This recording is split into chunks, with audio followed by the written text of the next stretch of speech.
The remuneration issues were around. So I'm looking at that. I just want to take you back to your research says they had a lot of good programs, but they did what? It didn't seem as though. So the players believed that the programs that were offered by the players' union were good, but the players themselves didn't always make use of those programs. And so, were there any? Did you find that there were any contributing factors as to why players didn't make use of programs which were available and which were objectively assessed to be good programs? Issues were around. So the players' union have programs for they offer educational education for players. They offer them education in terms of financial management, in terms of developing new life skills and that. And I think, and this is, the research showed that the players didn't use the programs as much.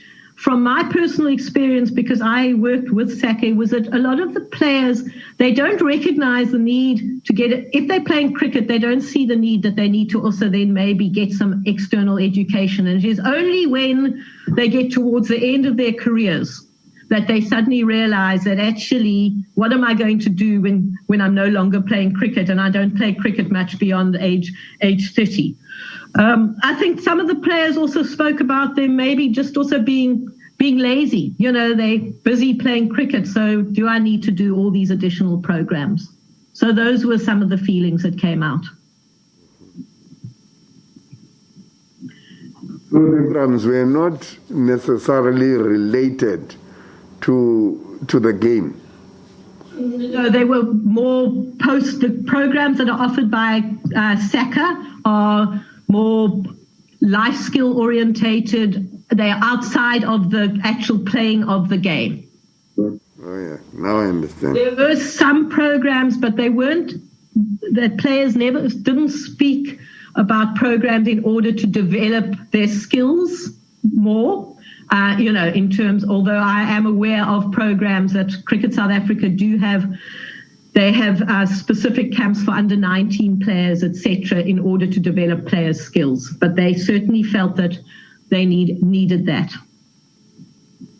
Thank you. Okay, if I go on to the remuneration. So very interestingly, there was no common denominator amongst this group of players in terms of remuneration. Some players felt that the remuneration was the same after the quotas. Some said their salaries had gone up. Some said their salaries had stayed the same, etc.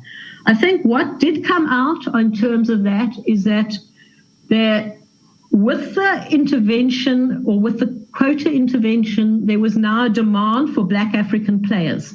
And so the salaries of Black African players had increased quite considerably, and there were players from the other ethnic groups who were worried that a young player was getting the same or more money than a senior player. So it came from, so you might have a young Black African player coming into the team who had 1 year's experience, 2 years experience, and you might have an older white or colored player who had been in the team for 4, 5, or maybe up to 10 years.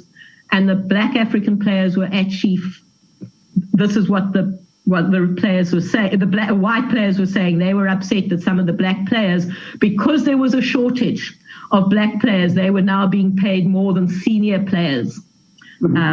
So that is what came. And this, I think, is, and we didn't spend a lot of time in terms of remuneration. And the next point talks to it about player agents who were exploiting the players in terms of this. They were trying to get more money for them.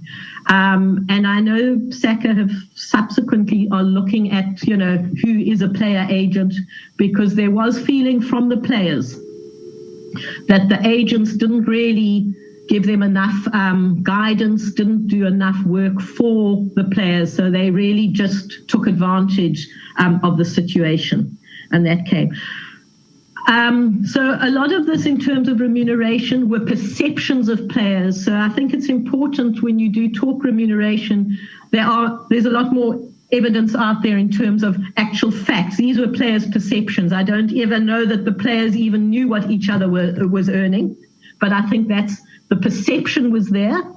But I'm sure there are much more, and this, which was beyond the scope of this research, of what the actual numbers were. In terms of as a support network, the players, as I said, were really that the programs offered by the Players Union, by SACA, that what the programs they offered, they were very good. As I said, they didn't make use of them. But what also came out was that at that time that they felt, many of the players felt that SACA was not representative of all the players.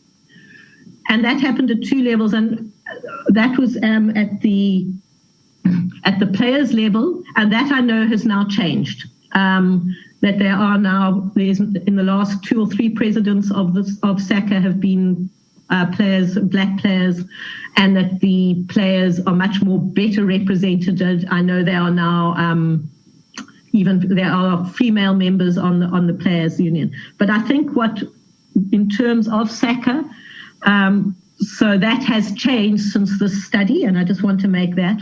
But I think what hasn't particularly changed is that the majority of the management and operation structures of SACA are still white male. And so that is the actual operation. So not the players, not the executive committee, the players' executive committee. All right, Cricket South Africa's social building project is still in progress.